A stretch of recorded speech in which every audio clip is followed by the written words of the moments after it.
मौलाना साहब फैज़ा अली ने तो सां शादी थी करे न मूं सां शादी थी करे बुधाए तने छा कयूं। जो मुंहिंजो मुंहुं कारो कर मां तुंहिंजो मुंहुं कारो।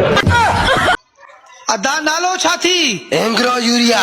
यार काथे रहे तो अॼुकल्ह नज़र ई कोन थो अचे। अॻे त सॼे मुल्क में रहंदुमि पर अॼुकल्ह अमीरनि जे गुदामनि में रहां थो। हाँ मौलाना साहब ईद करे या ईद करे या रोज़ो हिकु करे ईद साईं मासां छो तो चिड़ी मां त 35 रोज़ा रखिया आहिनि। 35 बिड़े ठाया छा पुट जेका बात न ॾिठो उहो चई वठ भागन भरी गाड़ी निकरी वेंदी। वो मजनू छे भी थे यार गाड़ी आज कत का दस्त पुरुषता उड़फाना छेप दस्ती है। अरे हाँ यार अमीरों का अजय देवगन। मुझे जाने दो, मुझे जाने दो, मेरी माँ मेरा इंतजार। और हमारा मुझे जाने दो।